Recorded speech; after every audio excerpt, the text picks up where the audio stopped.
Hello everyone, it's Crazy Mike 1706, and this video will be different from my other videos as it is a different room, a different camera angle, and yet a different topic.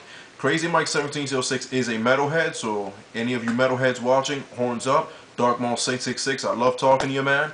And this kid is a very good friend of mine, and he's a great drummer that's been playing for a lot of years now.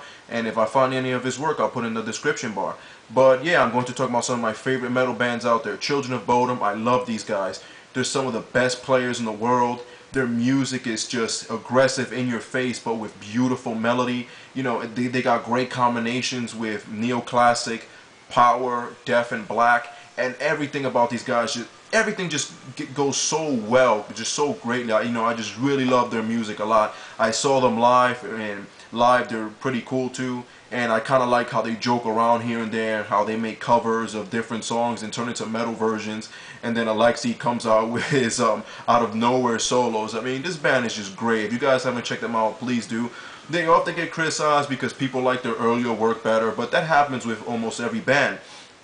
Another thing I'm going to point out is that Alexi gets criticized for not being the most poetic guy out there, and some people say his lyrics make no sense. Listen, there's two kinds of people. There's the kind of person that doesn't see nothing, that sees nothing in anything, and then there's the kind of person that just overrates everything and blows things out of proportion. People need to understand that sometimes lyrics are just thrown together because they sound catchy and they make a good song, and there isn't always this big, powerful message and whatnot. You often hear people blowing songs out of proportion, and when really, again, it's just words thrown together. And hey, his lyrics make sense to me, they make sense to a lot of people, and they work for everybody, and that's all that matters.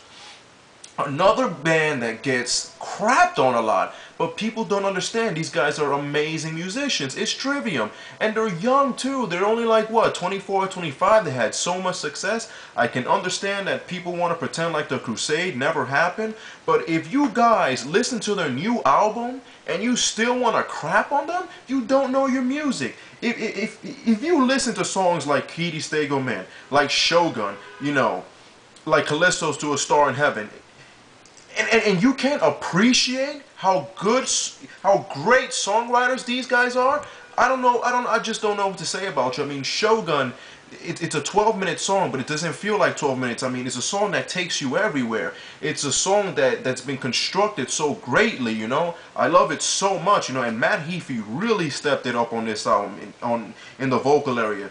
The guitars are great, of course, and again, musicians as a whole, I mean, this band is just great, and people keep crapping on them, saying that they're trying to sound like Metallica and whatnot. You know what, screw it, man. If you guys want to hate on a band, hate all you want, just giving them more publicity, oh well.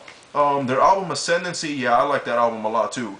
Ironically enough, one of my favorite songs from them is Dying in Your Arms. I mean, their first album is not as technical as this one is, but still, I still like it a lot. And Matt Heafy, let me just talk about this guy. In the Roadrunner United project, when the guy was only 19, the record label made him a captain, you know, above all these other great musicians. So what more can you say about this guy, man? He's heavily talented. Corey Bewley, I definitely like his style of playing a lot. Paolo, he has a great bass solo on Becoming the Dragon, I think the song is called. So yeah, Trivium, that's another band that I truly enjoy a lot. Another one of my favorite bands is All That Remains. I love Phil Labonte, man. He's just an amazing vocalist. There was a DVD that a guy said that he's the Baskin Robbins of metal because he has like 31 flavors, and it's true. I mean, he could switch to so many vocal styles. And Ali Herbert is a very unappreciated guitar player. I mean, his melodies are so cool and so technical. And in fact, he has a video where he's showing a tutorial on one of his solos, and it took 10 minutes for him to describe and teach a 10-second solo. You know, what more can be said about the guy? But yeah, you guys really got to check out their work. I really like it a lot. I really love the vocals a lot. Again, just the harmonies, it's so beautiful, man. And Jason, amazing drummer, you know, sweet on the double bass. I love the guy. Another drummer I really like, by the way, this video will not just be talking about some of my favorite bands, but, you know, musicians and frontmen and whatnot. Tim Young from Divine Heresy, this guy's killer on the drums. You guys really got to check his stuff out. He's not the fastest out there, but he did win the world's fastest drummer award, like, I don't know, like 2-3 years ago. I'm not sure exactly when. But yeah, Divine Heresy, I checked out some of their work. You know, I really like it a lot. One of my favorite songs is Failed Creation, and yeah, a lot of their stuff. I'm not really that big on them, but you know, definitely like them a lot. Tommy Vex Cummings, I just wanted to point out that sounds like a porn star name. But anyway, moving along. Arch Enemy, Michael Lammett, definitely just another great guitarist. You know, him, like Ali Herbert, has great, you know, melody in the way he plays. I really enjoy listening to his work a lot. And Angela Gassau, I think it's pronounced. She's another amazing vocalist. And the band as a whole, I've checked out a lot of their stuff, and I really like Arch Enemy a lot. Bullet for My Valentine. I've seen these guys live. I will say this: when I first heard their stuff, I heard their riffs, I'm like, wow, these riffs are pretty killer, man. And then the vocals came in, and you're like, huh? What?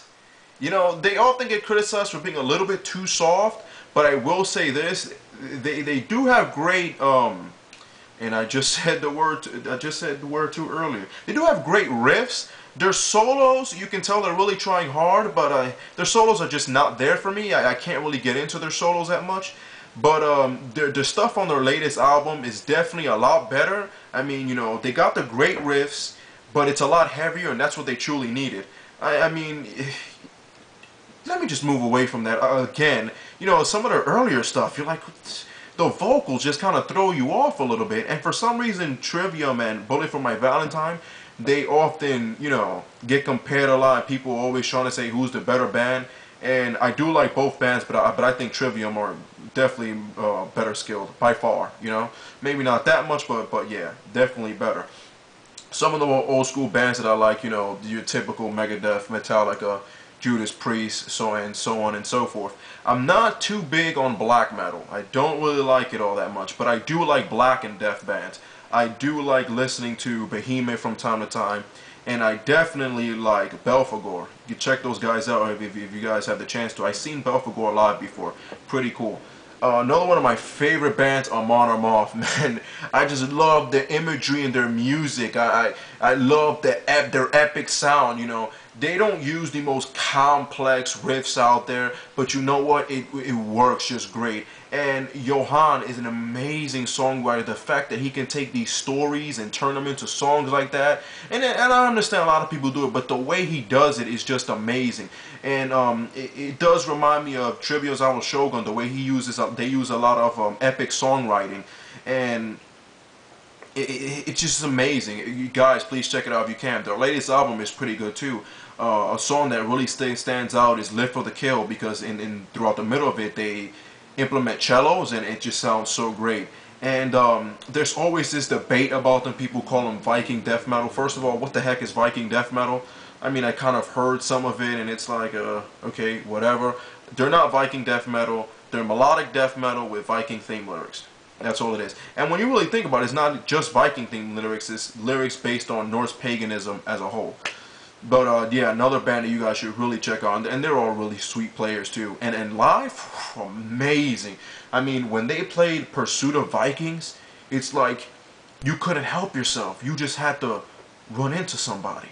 I don't know what it is. It's just like I just had to run into somebody, and if I got hurt, who cares? The song was awesome, and I was having a great time, so I wasn't even thinking straight. That's how good their music was. Oh well.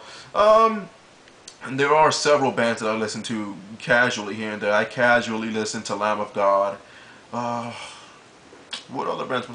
I listen to Killswitch Engage here and there. Howard Jones, definitely, I respect him a lot as a vocalist. He's just another powerful vocalist, you know what I mean? And this guy can scream out his ass, wow. And you know, him like Phil Labonte, I mean, can implement so many different styles of using your voice. Is not even funny, man.